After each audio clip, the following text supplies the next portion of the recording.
Lifestyle with Jomo. Weekdays 11 a.m. till 2 p.m. CAT.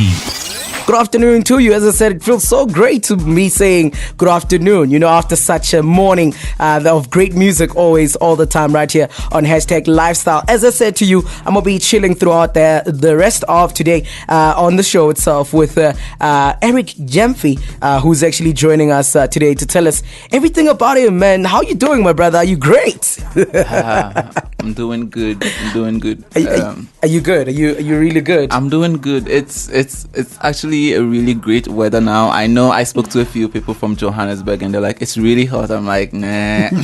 It's 40 degrees in Accra now. I'm telling you.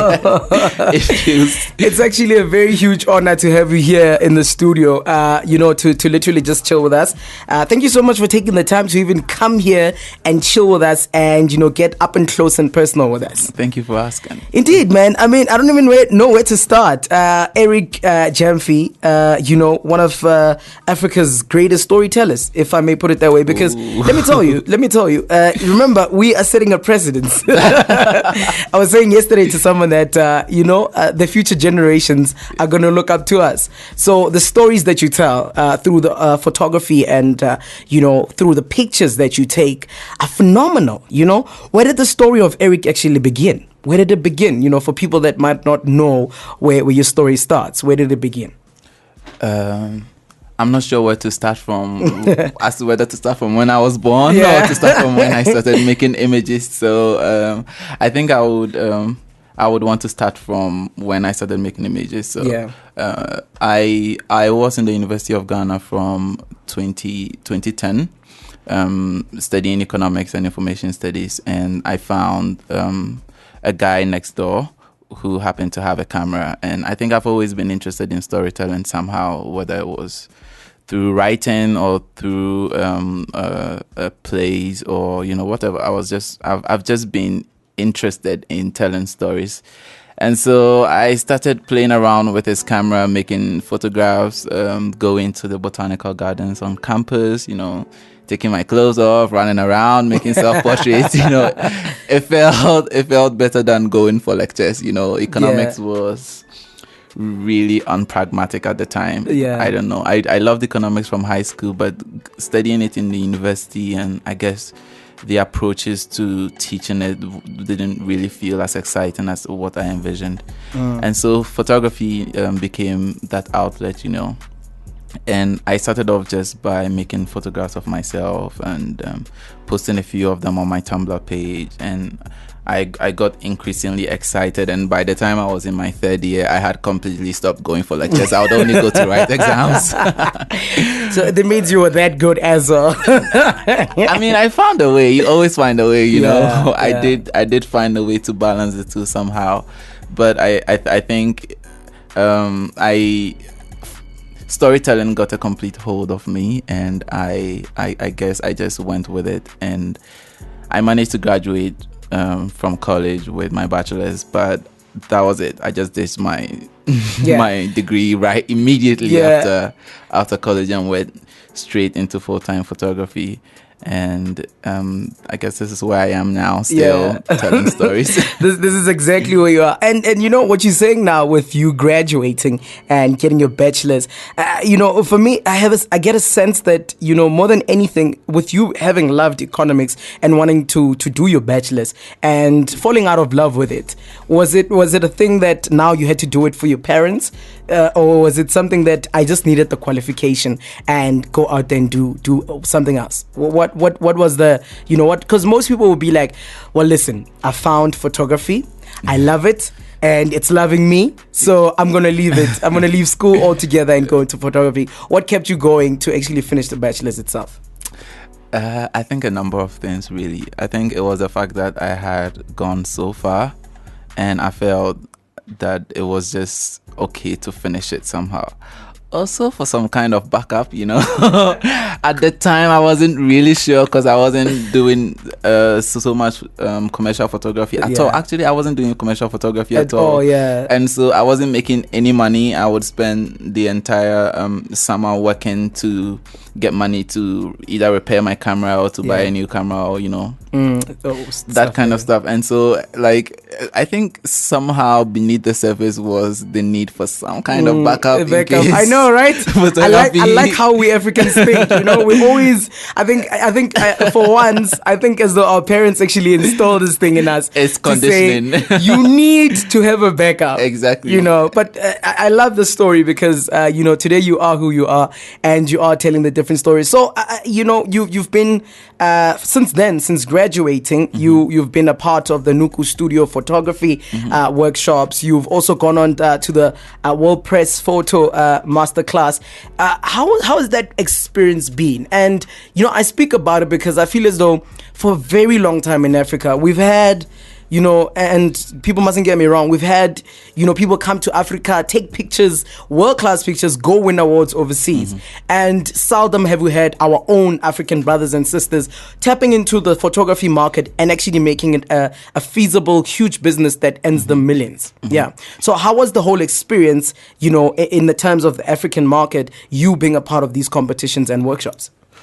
I think because I'm predominantly self-taught, it became almost imperative for me to find other ways of engaging with other practitioners, you know, from across the continent. And I think these workshops became a really fertile environment for those kind of conversations to develop. The thing with being self-taught is you're usually in your little bubble and you're learning things, and you need to break out of that every now and then to engage with other people, you know, who are also in similar fields. You need to collaborate with other people from across the continent. You need to learn so much other than the space where you're from.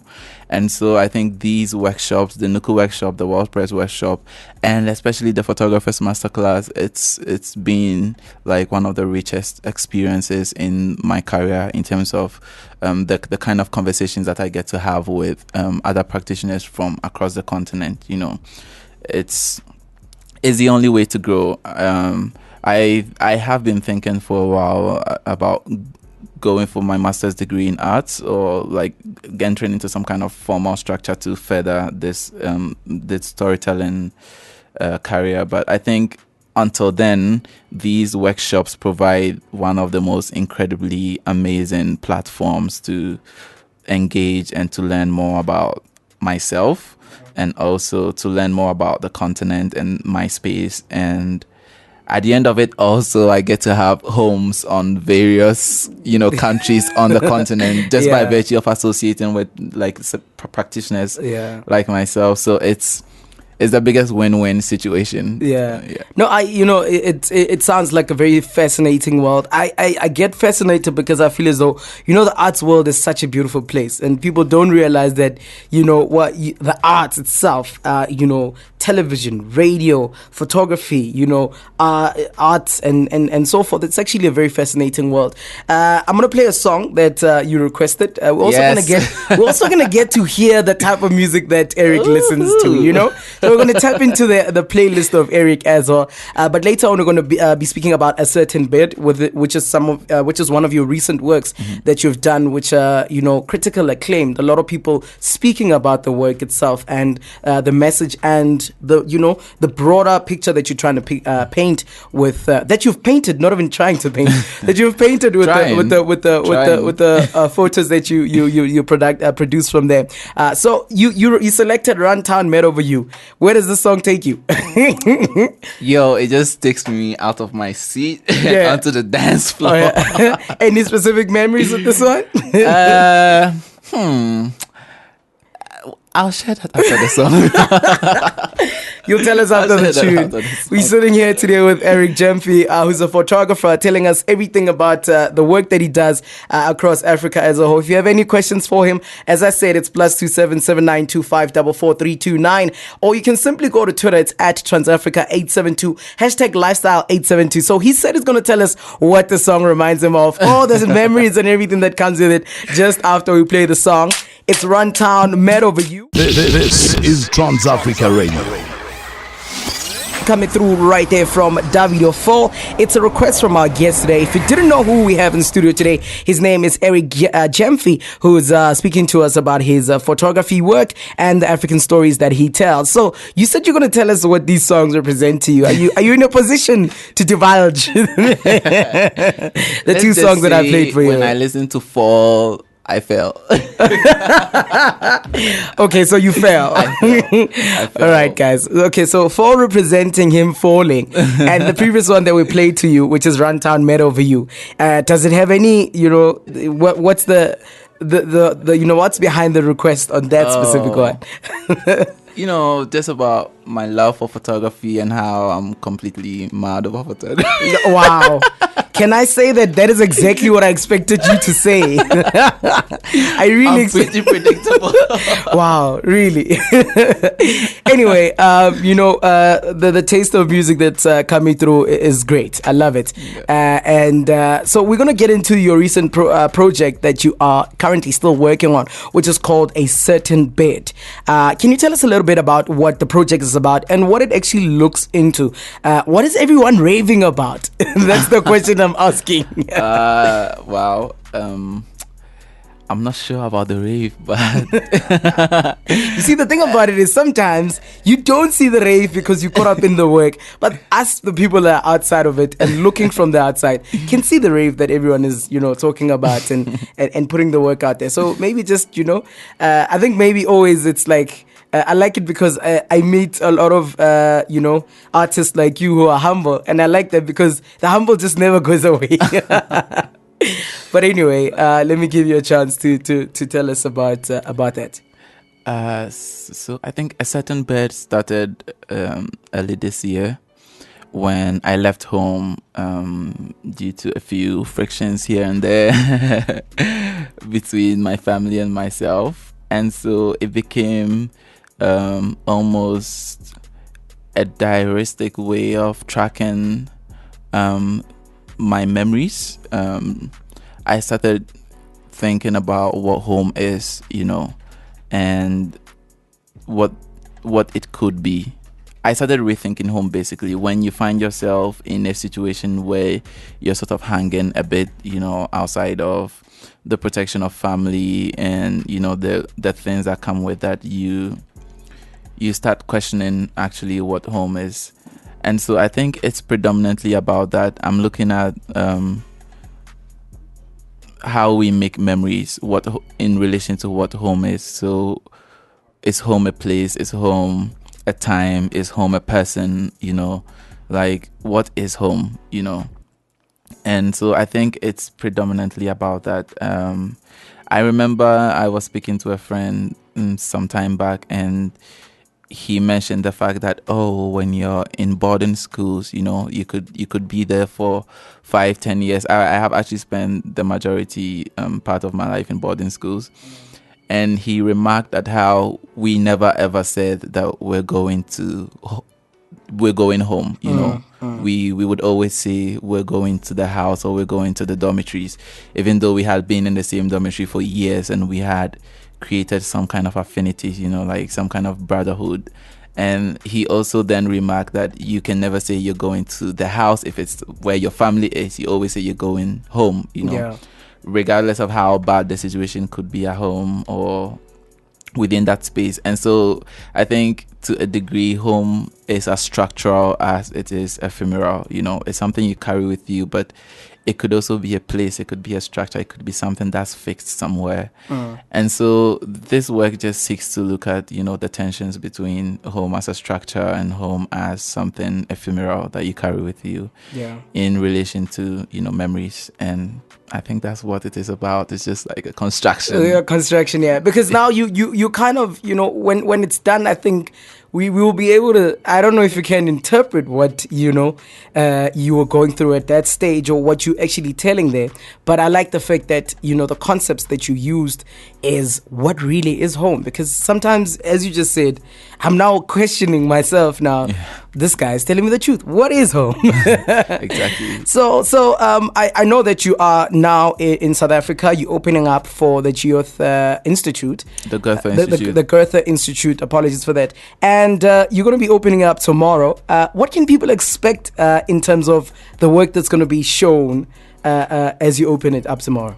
See, I think I would just be as surprised as people coming into the space, because I think we've spent a lot of time putting up the work. I mean, not just putting it up, like thinking about it conceptually. We spent a lot of time going through it, and it's evolved so much. And so I think I am personally looking forward to what I have done also. And I think it's more of a human story. For the Goethe exhibition, I'm looking at what it means to be queer in Ghana, and putting that within the context of sort of the discourse around queerness within the country. So there's a lot of notes. It's actually all notes that I'm presenting at this exhibition. Notes that I have rephotographed. So just a representation of what the landscape in Ghana looks like in terms of queerness, or what it means to be queer within that space. And I'm hoping that people coming to the space can also find some kind of affinity with what I am presenting. I'm not seeking to present a certain kind of holistic truth. This is what I think the landscape in Ghana feels like with regards to what it means to be queer. And so I am attempting at best to represent that, but that is not the truth. It's the interpretation. It's my interpretation of the truth. But also, I think if you've been in Ghana, or if you've read on Ghana a bit, it's maybe close to what the situation is. We're not telling a one-sided story. We're trying to encompass as much of the situation as possible. So, I mean, the audience would tell us what they feel about the work, and I think that's the most important part, that we get to generate dialogue or conversations. Yeah. Do you know, as an artist, the one thing about it is there's always people, because sometimes, as you say, you put out an opinion that, as you say, it's not a holistic opinion about how things are, but it's how you see it, and you're trying to represent it to the best of your ability. Do you ever get nervous or afraid of how people will receive your work? I am very interested in conversations, and I think one of the many goals of my work is to generate some kind of conversation. And I feel when you have dialogue, or when you're able to speak to someone, or when we're able to speak among ourselves, lots of things come up, things that are otherwise buried, like, tend to surface. And I think it's one of the best ways to really interrogating ourselves and knowing who it is that we really are and what we're going through at specific times. And so I really look forward to feedback, like, within my practice. It's not something I shy away from at all. I'm very interested in critique, and I try to structure work in a way that would generate dialogue, in a way that would spark conversations, not necessarily being sensational, just a way to bring people together to talk. And I find that enriching. I always look forward to criticism. Yeah, I think perhaps maybe that I think I look at it and I'm like, when people actually tell you what they think about your work, sometimes it's either it's you being you being thankful for, okay, this is what you think about my work. Sometimes it's like, okay, I need to now, revamp it into something else to the work itself. So it's called Just Like Us. It's called Just Like Us. Constellations. Yes, this version is called Constellation. The original work is called Just Like Us. Yeah. But we've had various iterations of it in the form of different installations at different spaces. So this one in particular is called Just Like Us Constellations, where we're looking at my notes or my research notes around the work that I have done. So it's going to be really interesting, to tap into that, the specific showcase that's going to be taking place tomorrow. I'm definitely looking forward to seeing it. And 6:30 p.m. tomorrow. You at better the be Ghanaian there. You better definitely be there. It's going to be taking place. The venue is at the Goethe Institute here in Johannesburg. Yes, right? Jan Smart And, Avenue. and what like in terms of people getting into it, ticket wise, It's free admission. Is it free admission? It's free admission. That's great. I love it. So you just walk in, You just walk in. You just walk in, absorb the energy, Exactly. tweet about it, and speak. Actually, generate the conversation Exactly. itself. I appreciate the work, and I appreciate Thank you. the conversation that we having just right now. And furthermore, I'd like to then get into the other side of Eric. What does Eric just do? Apart from you. Taking the photographs and telling the African stories as you are, and the beautiful work that comes out of it. What do you do? What do you do for fun? Because I always think to myself, what does a photographer do apart from, because photography is really fun. I would fun. figure it's fun. It's fun. It's stressful. It can be stressful also. Yeah. It can be a really difficult practice, in terms of honing your gaze and getting people to see the world through your eyes. It's not, that aspect of it is not easy. Yo, that's you've even made more difficult for me. But what I do for fun? What do you do for fun? I am who you would call a busybody in right. Pidgin. I don't know if you understand the term. Someone who just goes around. Oh, yeah. Just finds himself. I can't sit in one place. I'm always somewhere. Yeah. I'm always I travel a lot. I like to travel for fun. All right. Meeting new people. So in that sense, photography almost becomes secondary. But that's what I do for fun. I think I like to read also, and music. I love music. I think it's the only thing I may love way more than photography. I love music, but I can't sing. Yo, if I'm to sing to get into heaven, I'll go to hell. So do you think? Well, I know specifically that I can't sing. I tried singing the other day on the radio station, and people are like, "Yo, listen, you don't want to ruin our radios, all right?" Would you think you can be a better singer than I am, or I could be a better singer than you? You know how bad karaoke's are? I still managed to ruin a karaoke. I ruined a karaoke night so bad that everybody left. That's how bad I am. So you don't want me to sing on your show? Yeah. Because I'm sure at the end of it, your viewers would all switch to a different station. So please preserve your viewers.